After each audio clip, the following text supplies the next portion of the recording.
Most következik ugye a váróvát pillanat, amikor a zsűri értékeli majd a beérkezett alkotásokat. A zsűri tagjai ebben az évben is változatlanok.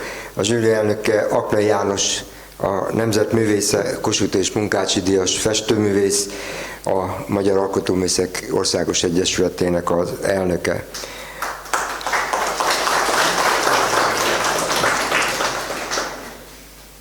Ugye Aknai művész úr a megnyitó nem szokott jönni csak a zsűrizésre, Szentendrén él és lakik, tegnap voltunk nála a műtermében, ott írta alá ezt a nagyon sok emléklapot, oklevelet, amit majd ma meg fogtok kapni. A zsűri másik tagja Komisszár János, művészeti író, Magyar Arany Érdemkereszt polgári tagozat kitüntettje, Csokonai és Holló László díjas festőművész, és természetesen rajztanár is. És a harmadik tagja Rácz Imre, rajztanár, Holló László és Fekete Boru díjas festőművész, a Hajdúsági Nemzetközi Művésztelep művészeti vezetője. Tehát ők hárman bírálták, értékelték az alkotásokat, és az, hogy mire jutottak, milyen szempontok szerint válogattak, ezt meghallgathatjuk Komisszár János tanár úrtól, ő fogja értékelni a zsűri nevében a kiállított alkotásokat.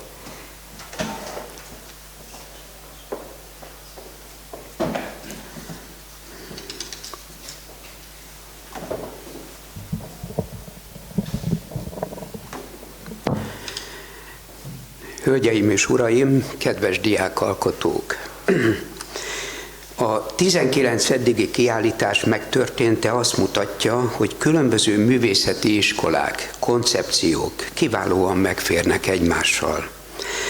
A képzőművészeti kultúrák találkozóhelye is lett, ezáltal hajdúszoboszlói diáktárlat.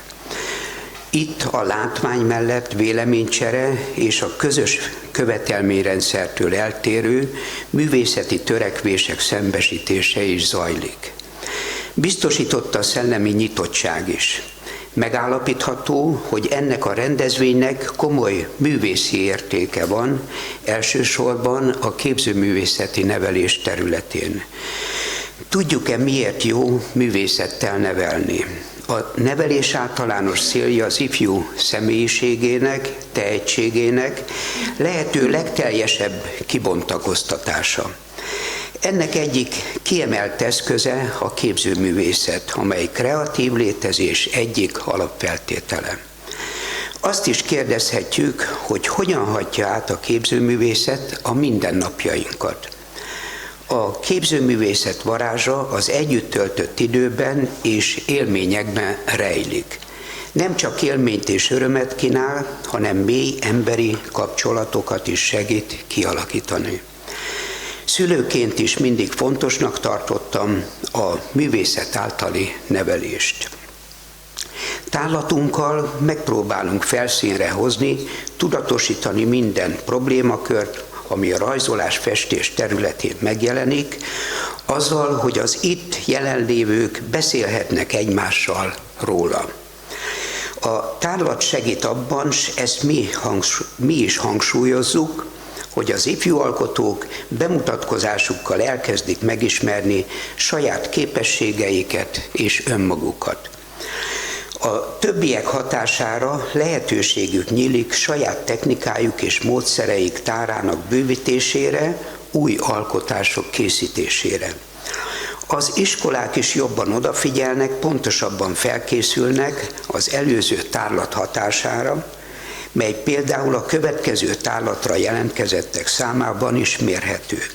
Ezt most is tapasztaltuk.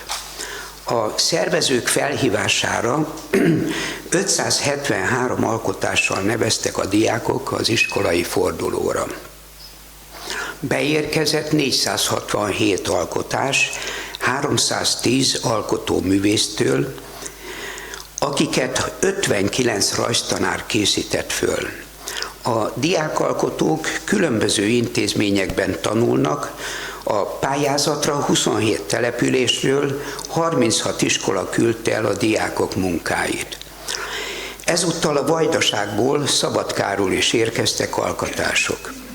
A 467 alkotás közül 152 diák 201 alkotása lett kiválasztva kiállításra.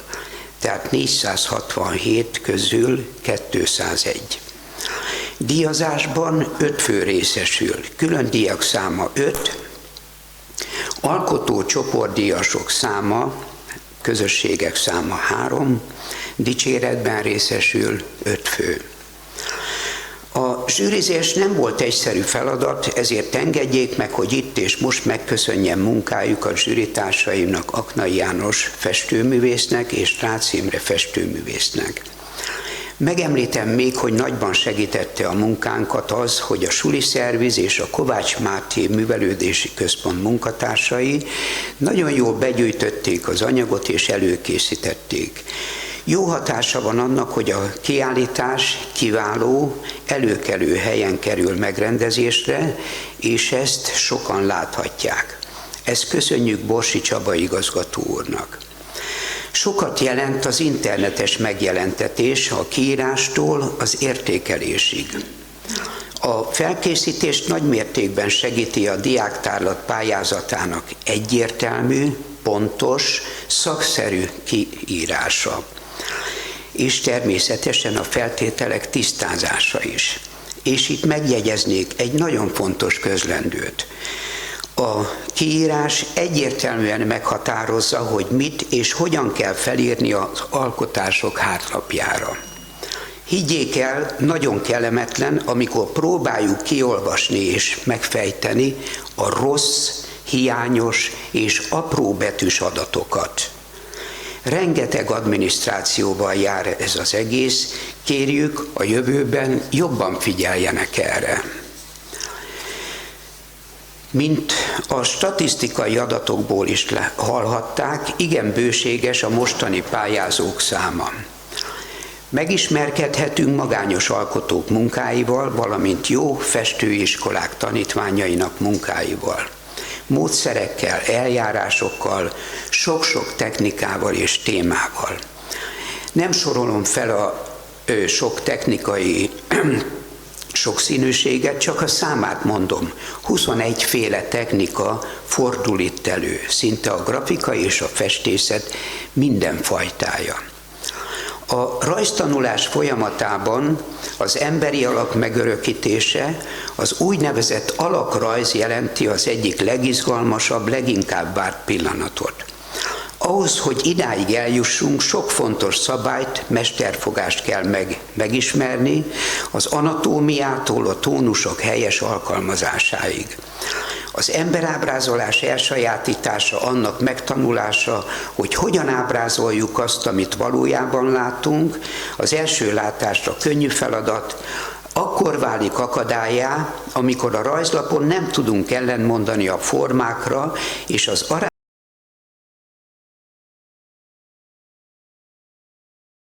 arányokra vonatkozó ismereteinknek. Agyunk ugyanis minden körülmények között kiegészíti az emberi testről alkotott képünket, hiszen teljes egészében sohasem látjuk azt. Hogy ezen a tulajdonságunkon túl tudjunk lépni és megtanulni ábrázolni az embert úgy, ahogy van, komoly mesterség. Az alkotásaikkal a következő diákok bizonyítják, hogy jó úton haladnak. Pápáról Csatári Zsófia idős úr portréjával jelentkezett. Festményével bebizonyítja mesterségbeli felkészülését. Nagyon szépen ábrázol egy idősödő urat, bizonyítva, hogy a képzőművészet palettája milyen széles. Kiváló fény-árnyék megoldású, jó plasztikájú kompozíció. És ugyanezeket tudom elmondani a debreceni Tóth Elizabella Szimbiózis című munkájáról. Azaz kiváló fény-árnyék szín megoldású kompozíció, nagyon szépen megfestett természeti környezetben. Hasonló és értékes alkotások még a következők.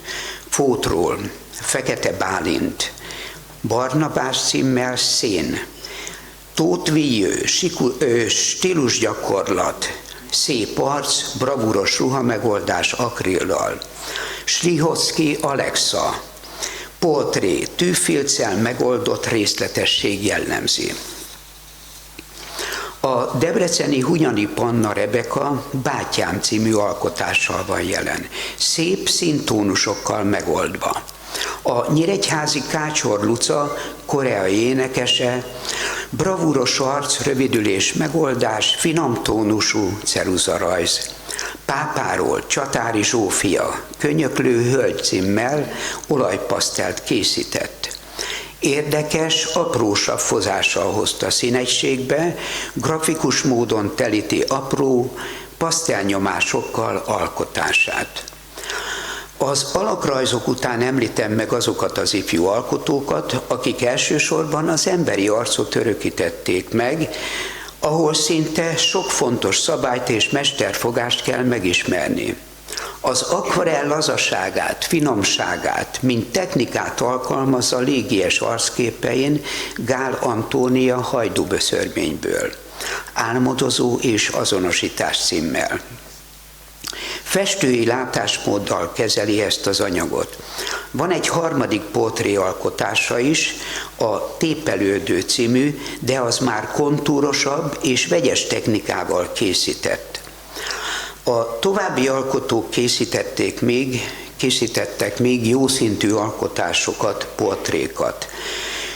A Fóti Vörös Szonya, a nyíregyházi Kácsor Luca, Mosonmagyaróvári Polgári Daniella, a Hajnóci Gimnáziumból Rátkai Anna, az Egri Dávid Liliana, a Megyesi Gimnáziumból Nagy Mira és Dobj Imre, Hajdúszoboszlói Hőgyes Gimnáziumból Bohutinszki Elizabeth, valamint Zsiklai Zoé, aki két kiváló portréval is, Hideg fényben című és Igéző pillantás című képekkel van jelen. Középiskolában nagyon lényeges képzőművészeti feladat a műtermi beállítások különböző technikákkal való megrajzolása, megfestése. Ezt többen művészi módon oldották meg. Kiemelten a Neszmélyi Református Iskolából Kovács Nóra Ágnes Csendélet fejszoborral címmel. Alkotásán okkerek és fehérek környezetében van a fejszobor. Többen készítettek még kiváló műtermi beállítást, csendélettel oldotta meg a Fóti Passzinger Alexandra, továbbá az Ózdi Müller Adél. Fótról Fekete Bálint, Kemes Kinga, Kovács Anikó és Kesszelning Szonya, valamint a szolnoki Tajti Lotti. Érdekes absztrakt beállítást készített a pápai Császár Armand. Középiskolában fontos a vizuális fejlesztés, aminek része az aktrajzolás, melynél szükség van hosszabb időre a részletek megfigyelése és a megfelelő kidolgozás miatt. Meg kell ismerni a kompozíciós lehetőségeket, valamint anatómiai ismeretekkel is rendelkezni kell. A következő alkotók készítettek aktot jó szinten és jó tónusértékekkel. Barsról Fülöp Katalin Piroska, Egerből Neifeld Zoé Polli, Fótról Olására. Sok ifjú alkotó rendelkezik illusztrációs képességekkel, imponáló ötletgazdaság, szárnyaló fantázia, a témák rejtett gondolatainak kibontakoztatásának képi megfogalmazási tanúskodnak az alkotásaikon. Grafikusi vénájukat csillogtatják meg ezek a következők: a Szobi Sinka Kitti Csenge, a Hajdúböszörményi Csatári Benedek, a Megyesi Gimnáziumból Szögi Liliana Eszter, a Balmazújvárosi Kaló Antónia és az Egri Zsíros Anna. Nem lehet fából vaskarikát csinálni, mondják. Az anyag meghatározza, hogy mit lehet belőle alkotni. A művészi alkotásokra is érvényes az anyagszerűség megtartása. Ha egy képen ábrázolt tárgy anyagát érezzük, tudjuk, hogy miből van, akkor mondjuk, hogy de jó ez a kép. Ennek a követelménynek megfelelnek a következő alkotók munkáikkal. A Dóczi Gimnáziumból Hofgárd Nóra Melinda. Másik két alkotása is kiváló, ebből a szempontból az első kettő az Eufemizált kacatok című, a másik a Színtévesztő és a Merengőhöz. Hasonlóan kiváló a Fóti Bodó Borbála konverse cipő alkotása. Itt említem meg a Máté Szalkai Bütös Gyöngyvér kiváló Kerecsen-sólyom alkotását.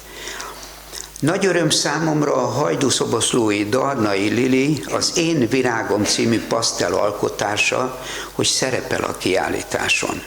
Az egyik tényező a hajdúszoboszlóiság, másik az, hogy ebben az erős anyagban műtermi virág beállítással került ebbe a kiváló helyzetbe. Pasztelje mives, finom színárnyalatú munkát takar. További hajdúszoboszlói alkotók a Hőgyesből, Bohutinszky Elizabeth, Szabó Éda és Zsiklai Zoé, tanáruk Olá Sándor festőművész. Amikor a festő kimegy a természetbe, megfigyeli és megfesti a képet, akkor is a világgal értekezik a maga eszközeivel. Mert hogyan is nélkülözhetné a művészet a valóságot, szüksége van a természet adta szépséges hangulatra és impresszióra. Ilyen elgondolásokkal készítették tájképeiket jó szinten a következő alkotók. Az egri Román Bernadett Van Gogh parafrázisa címmel színesben. Az egri Prókai Timea Híd sakkfigurával címmel. Hajdúdorogi Tárosleszegi Bence Színvázlat 1-2 és a Fóti Major Réka Sára Vörös Erdő címmel. Érdekes összefüggést fedeztem föl több alkotás között. Színben és formában is, bár témában más, például Szakmári Fruzsina Őszi hangulata című, Darnai Lili Szeretem a madarakat című és Karalovics Luca Csikóhal című alkotásai között. A motívumok színben és formában az egész képfelületet betöltik, olyan, mintha áramlás lenne. Szépen kirajzolnak a mozgalmas formák, harsány színakoldok.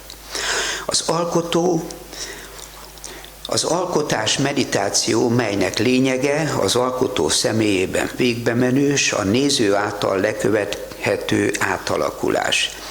Tehát a művészet nem öncél, és nem is pusztán gyönyörködtetés, vagy formavilág ábrázolásának eszköze, hanem nagyon fontos ismeretszerzési folyamat is.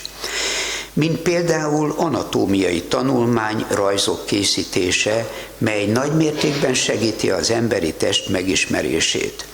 Több ilyen alkotás található kiállításunkon. Kiemelkedő a Fóti Szőlősi Szabina csontváz tanulmánya, hasonlóan jó csontváz vagy koponya tanulmányokat készítettek még a Fóti Slihocki Alexa Zita és Gaburi Liliana Vivien. A debreceni Medgyesi Gimnáziumból Vas Csaba Zalán és Tóth Elizabella és a debreceni Kreatív Technikumból Cipták Bence. Ha jól és pontosan szeretnénk tudni rajzolni, akkor ismernünk kell a perspektíva szerepét, hogy mit jelent valójában. A hajdúböszörményi Szabó Janka Álom utca 9 vegyes technikával készült, izometrikus axonometriában képzelte el az Álom utcát sikeresen. Jó perspektívával rajzolták meg templomos tájképüket a Neszmélyi Kovács Nóra Ágnes Térszabadban címmel és Hok Mónika Házrész címmel. Munkájuk értékmentés is. Ők Kenéz Anikó tanítványai. És szintén értékmentés Csatári Benedek kisméretű tussal készített kéttornyú katedrálisa is. Nagyon jól komponált és megszerkesztett montázsokat hoztak Egerből Köblös Hanna, Vasicsek Éva, Köveses Sára, Figyelemfelkeltő módon vágták, illesztették, ragasztották össze a részeket egységes egészé. Montázsokhoz hasonló kollázs alkotások is vannak a tárlaton. Bocskai Gimnáziumból Weber Barbara és Dobó Alexandra. És megemlítem még Szabó Janka nagyon szép akril mandaláját is. Lengyel László noteszéből való az alábbi idézet. A tanítvány nem edény, melyet meg kell tölteni, hanem fákja, amit fel kell lobbantani. Igen, bocsánat. Ilyen lobogó fáklyák és alkotásaikkal jelentkeztek a következő képzőművészeti csoportok, bizonyítva, hogy vezetőjük, tanáruk irányításával milyen nagyszerű munkát tudnak végezni. 3 csoportot különösen kiemeltünk, sorrend nélkül mondom. A Fóti Népművészeti Szakgimnáziumot, tanáruk Berkeszné Juszkia és Romána, Kársa Ilka, Likner Barbara és Móricz Katalin. Népes diákgárdájuk közül a legkiválóbbak Vörös Szonya, Kemes Kinga, Fekete Bálint, Hornyák Dorina Vanda, Slihocki Alexa Zita, Kesselring Szonya és Kovács Anikó. Az Egri Eszterházi Károly Katolikus Egyetem gyakorlóiskolája a következő, tanáruk Bulla Márta és Kálóci Major Katalin. És a kiemelt alkotók Román Bernadett, Zsíros Anna, Karalovics Luca, Prókai Timea és Magyari Dorina. A harmadik, de mint említettem, nem állítottunk fel sorrendet, Kazincbarci Károly, a Deák Ferenc Technikum. Tanáruk Korus Beáta, Gál Csaba és Lehotai Erzsébet.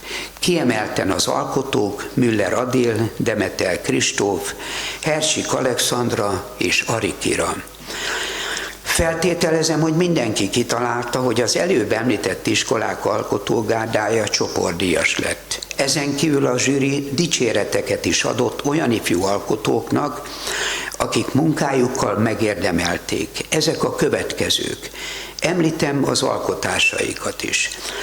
Az Egri Nagy Daniella Janka, Ajhan 1-2 akvarellel, Hajdúböszörményi Mező Panna, Állat című tussal, a Szexádi Ferenc Dóra Arsznélkül című akrillal, a Győri Tarró Diana dadaista kollázs grafitceruza, a Fóti Kesselring Szonya Vanitas csendélet pitkrétával készült. Hölgyeim és uraim, ez a tárlat úgy gondolom, hogy sok meglepetéssel bír, az alábbiak a korábbiakhoz képest hangosabb és erőteljesebb is. Érzelmeket, lelki történéseket intenzíven átadni kívánó alkotásokkal találkozhatunk. Kedves diákalkotók, remélem, hogy jövőre találkozunk a 20. tárlatunkon. Lengyel Menyhért gondolatával köszönök el tőletek. Az élethez fantázia kell, legyen fantáziád ahhoz, amit el akarsz érni, akkor biztos eléred. Kívánom, hogy a közönség elismerését is nyerje el a seregszemle. Köszönöm, hogy meghallgattak.